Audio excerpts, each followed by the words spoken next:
আদম আলাইহিসসালাম ও হাওয়া আলাইহিসসালাম যখন দুনিয়াতে প্রথম পা রাখলেন তখন তাদের হৃদয়ে ছিল আল্লাহর ইবাদত ও ভালোবাসা।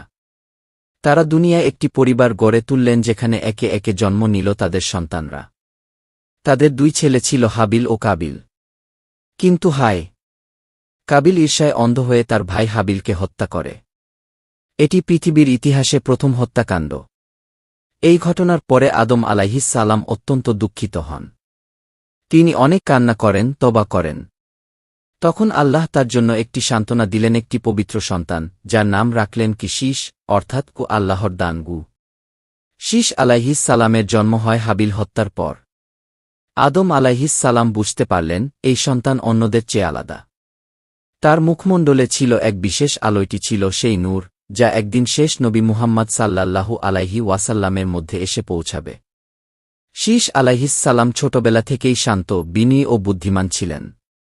তিনি পাহাড়, নদী, গাছপালা দেখে চিন্তা করতেন, কে এসব সৃষ্টি করেছে। আদম আলাইহিসসালাম তাকে শিক্ষা দেন কিভাবে আল্লাহর ইবাদত করতে হয়, কিভাবে ভালো মানুষ হতে হয়।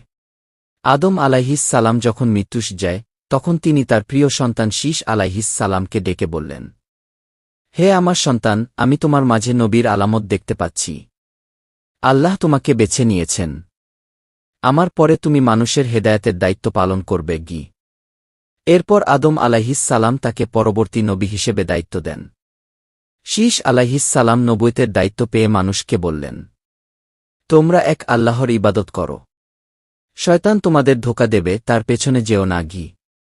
তিনি তার জাতিকে শিক্ষা দিলেন কিভাবে নামাজ পড়তে হয়, কিভাবে যাকাত দিতে হয়, হালাল হারাম পার্থক্য করতে হয়। এক রাতে শীষ আলাইহিসসালাম পাহাড়ের চূড়ায় একা আল্লাহর ইবাদত করছিলেন। হঠাৎ করে আকাশ ফেটে গেল, এক উজ্জ্বল আলো নেমে এল। আলো থেকে এক রমণী প্রকাশ পেলেন, চোখে ছিল শান্তি, মুখে ছিল জান্নাতের সুবাস। তিনি বললেন, আমি আল্লাহর পক্ষ থেকে এসেছি। আমি জান্নাতের হুর। তোমার ইবাদত ও সততার পুরস্কার স্বরূপ আল্লাহ আমাকে তোমার স্ত্রী হিসেবে পাঠিয়েছেন গি। শীষ আলাইহিসসালাম সেজদায় পড়ে গেলেন। আল্লাহর শুকর আদায় করলেন। এরপর তাদের বিবাহ সম্পন্ন হয়েটি ছিল এক পবিত্র ও অলৌকিক বিবাহ। মানুষদের দেখানোর জন্য আল্লাহ তাআলা এই ঘটনাকে প্রকাশ করলেন, যাতে তারা বুঝে আল্লাহ কখনও তার প্রিয় বান্দাকে নিরাশ করেন না। শীষ আলাইহিসসালামের সময়ে পৃথিবী দুই ভাগে বিভক্ত হয়েছিল। এক, শীষ আলাইহিসসালাম ও তার অনুসারীরায়েরা আল্লাহর পথে চলত। দুই, কাবিলের অনুসারীরায়েরা দুনিয়ার লোভে পড়ে ভুল পথে চলত। কাবিলের অনুসারীরা মদ, নাচ ও অন্যায় কাজে লিপ্ত ছিল।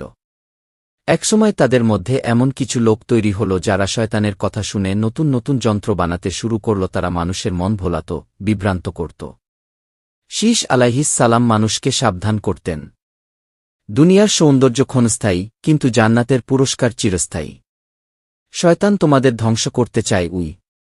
তিনি অনেকবার পাহাড় থেকে নেমে গিয়ে মানুষদের দাওয়াত দিয়েছেন। কেউ শুনেছে, কেউ ফিরেও গিয়েছে কাবিলের দিকে। শীষ আলাইহিসসালামের সন্তানরাও ছিলেন ধার্মিক ও সত্যের অনুসারী। তিনি তাদের মাঝে জ্ঞান ছড়িয়ে দিয়েছিলেন।